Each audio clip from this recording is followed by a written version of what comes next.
Hi అండి, అందరూ ఎలా ఉన్నారు? ఈరోజు నేను మీకు వెజ్ కర్రీ చాలా టేస్ట్గా సింపుల్గా ఎలా చేసుకోవాలో చూపిస్తున్నానండి. ఈ కర్రీ చపాతీలోకి, రోటీస్లోకి, రైస్లోకి చాలా బాగుంటుంది. ఎలా రెడీ చేసుకోవాలో చూసే ముందు ఛానల్కి లైక్ చేసి సబ్స్క్రైబ్ చేసుకొని బెల్ ఐకాన్ క్లిక్ చేయండి. ఎలా రెడీ చేసుకోవాలో చూసేద్దాం. ఒక అర కేజీ క్యాప్సికమ్ తీసుకొని నీట్గా కడిగి పొడుగ్గా కట్ చేసుకొని పక్కన పెట్టుకొని స్టవ్ వెలిగించుకొని కళాయి పెట్టుకొని అందులో ఒక అరకప్పు శనగపలుకులు వేసుకొని ఇదంతా ఒకసారి బాగా కలుపుకోవాలి. కలుపుకొని కొంచెం జీడిపప్పు, ఒక 2 స్పూన్ల నువ్వులు, ఒక అరకప్పు కొబ్బరి వేసుకొని ఇదంతా ఒకసారి బాగా కలుపుకుంటూ ఫ్రై చేసుకోవాలి. ఇలా ఫ్రై చేసుకొని ఒక ప్లేట్లోకి తీసుకొని చల్లారబెట్టుకొని చల్లారిన వాటిని మిక్సీలో వేసుకొని ఇలా ఈ విధంగా పొడి చేసుకొని పక్కన పెట్టుకోవాలి. స్టవ్ వెలిగించుకొని కళాయి పెట్టుకొని ఇప్పుడు ఇందులో కర్రీకి సరిపడా ఆయిల్ వేసుకొని కొంచెం జీలకర్ర, సన్నగా కట్ చేసిన వెల్లుల్లిపాయలు, సన్నగా కట్ చేసిన పచ్చిమిరపకాయలు వేసుకొని ఇదంతా ఒకసారి బాగా కలుపుకోవాలి.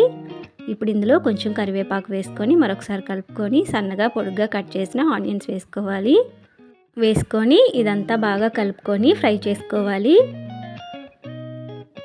ఇలా ఈ విధంగా ఫ్రై చేసుకుంటే సరిపోతుంది. ఇప్పుడు ఇందులో ఒక 3 చిన్న టమాటాలు పొడుగ్గా కట్ చేసుకొని వేసుకొని మరొకసారి ఇదంతా బాగా కలుపుకోవాలి. ఇలా టమాటాలు మగ్గినంత వరకు కలుపుకొని ఇప్పుడు ఇందులో పొడుగ్గా కట్ చేసిన క్యాప్సికమ్ వేసుకొని మరొకసారి ఇదంతా బాగా కలుపుకొని ఇప్పుడు ఇంతకు ముందే మిక్సీ పట్టుకున్నాం కదా కొబ్బరి శనగపలుకులు అవంతా ఆ పొడి మొత్తం ఇందులో వేసుకొని ఇదంతా ఒకసారి బాగా కలుపుకోవాలి. ఇలా ఈ విధంగా కలుపుకొని ఇప్పుడు ఇందులో రుచికి సరిపడా సాల్ట్ వేసుకొని కొంచెం పసుపు, ఒక 2 స్పూన్ల కారం, ఒక అరకప్పు పెరుగు వేసుకొని ఇదంతా ఒకసారి బాగా కలుపుకోవాలి.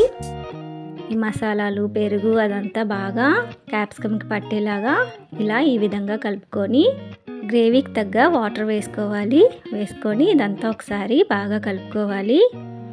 ఇలా ఈ విధంగా కలుపుకొని ఇప్పుడు ఒక 5 నిమిషాలు మూత పెట్టుకోవాలి.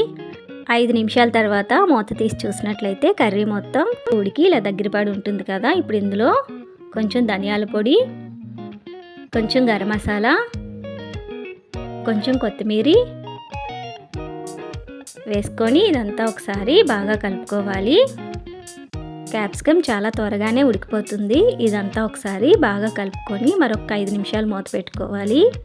5 నిమిషాల తర్వాత మూత తీసి చూసినట్టయితే కర్రీ మొత్తం ఇలా దగ్గర పడిపోయి ఉంటుంది కదా. ఇదంతా ఒకసారి బాగా కలుపుకొని స్టవ్ ఆఫ్ చేసుకోవటమే. అంతే, ఎంతో టేస్టీగా ఉండే క్యాప్సికమ్ కర్రీ రెడీ అయిపోయినట్టే. చపాతీలోకి, రోటీస్లోకి, రైస్లోకి కర్రీ చాలా బాగుంటుందండి.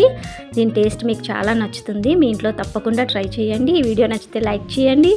మరిన్ని వీడియోస్ కోసం నా ఛానల్ సబ్స్క్రైబ్ చేసుకొని బెల్ ఐకాన్ క్లిక్ చేయండి. Thank you.